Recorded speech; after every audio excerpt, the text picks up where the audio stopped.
ये शंकर पार्वती को भी मन में आया। किसको? शंकर पार्वती को भी मन में आ गया, महाराज आप कहते हो कि आपका पंचाक्षरी मंत्र पाप हरने वाला है, एक बार बोले तो भी कल्याण होने वाला है। आप कहते हो कि प्राणी तीर्थ दर्शन करने से पाप मुक्त होता है। आप कहते हो कि नदियों में नहाने से पाप मुक्ति होती है, फिर संसार दुखी क्यों है? क्यों दुखी है संसार? आपको सवाल आता होगा, आप सब पूजा की है कि नहीं? एक बार तो भी दिया धूप किया कि देवी क्या जड़ है कि चेतन है? तो कुछ तो हुआ होना चाहिए, क्यों नहीं होता है? तो भगवान ने बोला चल अपन काशी जाते हैं। कहाँ जाते हैं? वहां इसका तुझे जवाब दूंगा। भगवती को लेके भगवान काशी आ गए। कहाँ गए? काशी में आकर के भगवान ने वृद्ध रूप ले लिया, भगवती को वृद्धा बना दिया। दोनों बूढ़े बूढ़ी होकर के खड़े हैं। इतने में भगवान नाटक करते हुए एक खड्डे में गिर गए। किसमें गिर गए? अब खड्डे में गिरने के बाद भगवती चिल्लाती है, वृद्धा रूपिणी माँ बचाओ मेरे पति को बचाओ, मैं तो बूढ़ी हूँ, असक्त हूँ, मैं कैसे इनको पकड़ पाऊंगी, तुम कोई आओ पकड़ो। अब ऐसे कोई सुने तो जाएगा तो सही बचाने, कोई भी जाए तो तुरंत बुद्धि बोले सावधान सावधान, वो ही इनको हाथ लगाना जो आज तक कोई पाप रहित हो। क्या करना?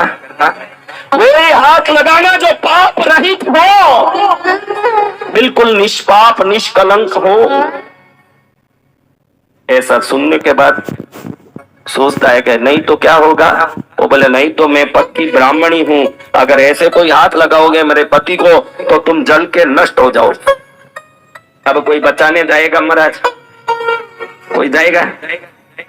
कोई नहीं, सब घबराए। भगवान ऐसे ही तड़पे जैसे नाटक करे खड्डे में। भगवती बाहर खड़ के बचाओ बचाओ करे और सावधानी भी करे, शर्त लगावे, बचावे तो क्या होगा? अभी आप सब में मैं निष्पाप निष्कलंक निर्मल पवित्र हूँ, ये भाव किन किन में है वो आप भाई। मैं निष्पाप हूँ निष्कलंक हूँ, मेरा एक भी पाप नहीं है, मैंने झूठ नहीं बोला है, मैंने कोई गलत काम नहीं किया, कभी लड़की पर नजर नहीं डाली, मैंने कोई पाप नहीं किए। हम तो गुरुओं को ही इंजेक्शन दे दें तो फिर पाप की लिमिट क्या है? हाँ बोलो अब क्या हुआ होगा? एक व्यक्ति वहीं से गंगा से नहा के आ रहा था सीधा। काशी में क्या है, गंगा किनारे ही खड़े थे दोनों, उधर ही नहा धो के आ रहा था। जैसे ही आया बूढ़ी ने उसको भी सावधान किया, बचाने तो जा रहा है लेकिन ध्यान रखना अगर तू पापी है तो तू जल के नष्ट हो जाएगा। मैं कोई भी पापी मेरे पति को हाथ नहीं लगा सकता। जो नित्य त्रिसंध्या करते हैं, वेद पाठ आदि करते हैं, वैसे पवित्र ब्राह्मण को कोई पापी हाथ नहीं लगा सकता। धमकाती है तो वो बोलता है जाने जाने दे, बैठ चुप, ज्यादा बोल मत, मेरा कोई पाप नहीं है। ऐसा बोल के बूढ़े को हाथ डाला यानी शंकर जी को, और उठा के खड्डे से बाहर रख दिया। सब लोग जोर से ताली बजाने लगे कि आहा कैसे बिन पाप का भी एक आत्मा इस संसार में है।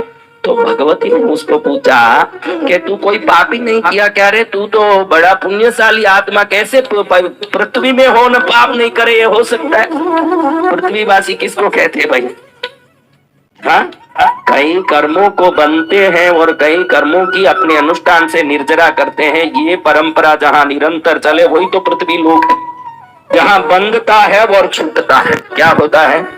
और एक दिन पूरा छूट जाए तो मोक्ष है, एक दिन पूरा बंध जाए तो नरक है। दोनों यहीं से शुरू होते। तो अभी बूढ़ी बड़ी विस्मित हो गई। कौन है बूढ़ी? भगवती विस्मित हो गई और पूछती है कि तूने कोई पाप नहीं किया क्या रे? बोले पाप क्या, रोज पाप ही पाप करता हूँ, और कोई काम क्या है? क्षण क्षण मन भटकता है और भटकते मन क्षण क्षण कहीं न कहीं भाग के पाप करता है। पाप करने के लिए शरीर मात्र पूरा होता तो पाप भी कम होता। शास्त्र कहता है कि पाप त्रिकरण से होता है, ये मन से भी होता है। तो कितने पाप होते हैं? किसी भी पैसे वाले को देखते ही मन में ईर्ष्या जगती है। किसी के वैभव देखते ही मन में लोभ जगता है, किसी अप्रिय घटना को देखते ही झूठ बोलने मन करता है, किसी भी जगह पर अपने अप्रिय वस्तु का होते देखते ही क्रोध मन में आता है। इतने पाप करके मैं निष्पापी कैसे रह सकता हूँ? तो फिर तूने हाथ भी लगा दिया ना, वो तू जला भी नहीं ना, उनको उठा भी दिया, कैसे हुए भाई, ये कैसा हुआ? माँ बड़ी आश्चर्य में पड़ गई। वो कहता है कुछ नहीं, देवताओं की भक्ति हम करते हैं तो भी पाप भी तो साथ में करते रहते हैं, इतना पाप करके हम निष्पापी कैसे रख सकते हैं?